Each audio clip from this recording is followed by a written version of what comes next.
Yo, what's going on, guys? KrispyFlakes here. So Damian Lillard has signed a 4-year, $196 million super max contract with the Portland Trailblazers. I want to talk about this, man. I want to talk about, if I really think that this was a good choice or not. I will say, too long didn't read. Yes, you pay a man like Damian Lillard that type of money for your franchise, right? It's like it's Portland Trailblazers.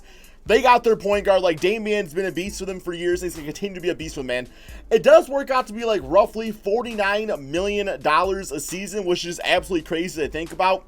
That is nuts. $49 million a season. So what we're going to do here is we are going to pull up NBA 2K19 just because I want to talk, quickly here about what exactly, what type of direction I think Portland could take this offseason to continue their team. Now, keep in mind, guys, the contract down here says 5 years, $134 million. It's bitch-ass 2K. You can only go up to, a certain dollar amount on this game. So, yeah, it's a lot more than what that actually is listed right there. But, yes, so look at the Portland Trailblazers' current situation.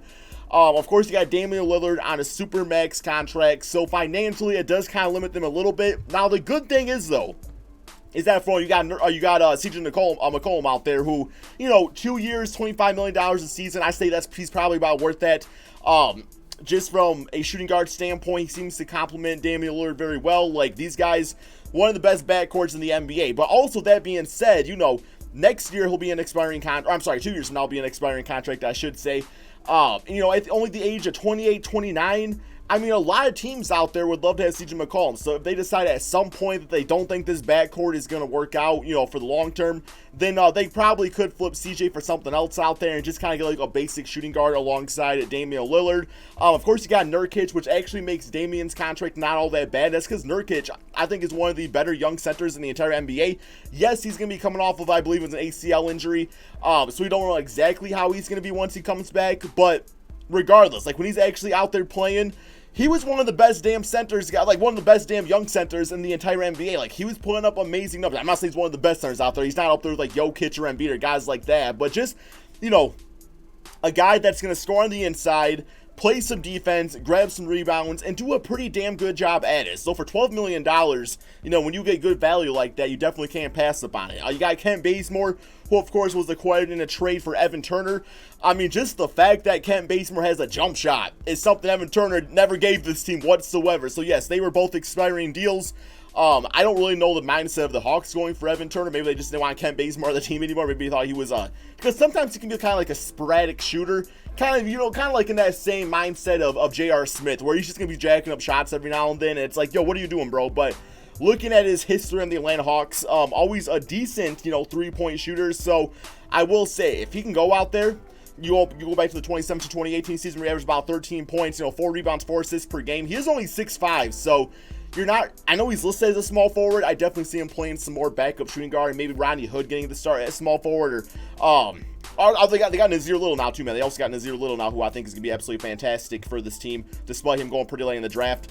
So I think the Portland Trailblazers, roster-wise, I think it's going to be one of the strongest teams around Damian Lillard, probably ever. Now, you would love to see them get guys like Enes Kanter back. I thought Enes was a big part of this team. Losing out on him, his scoring and his rebounding, that's not going to be great, but I do think it opens up more opportunities for Myers Leonard to really develop. He had that really nice game. I believe it was the Golden State Warriors, where he dropped 25 points in the first half, and we were like, wow, this man all of a sudden just became the next Dirk Nowitzki, right? So he'll be nice for the team next year, I think. And like I said, Nazir Little, getting a guy that was projected to be a top lottery pick, later on in that draft, towards the bottom end of the first round, he's still a talented player. It's just teams didn't really see the vision, but all of a sudden he's an extremely valuable guy at that spot. He's going to bring them some amazing defense.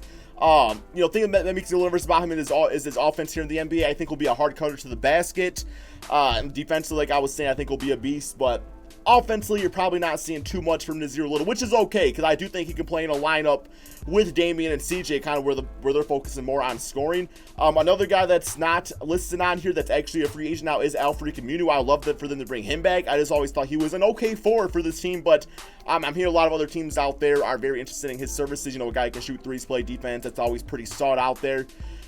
But I guess long story short here, man, Damian Lillard, let me look up his stats for last season. Let's see exactly what he did to earn that max contract. It's really just his entire career as a whole. But for the 2018-2019 NBA season, 26 points, 7 assists, about 5 rebounds per game.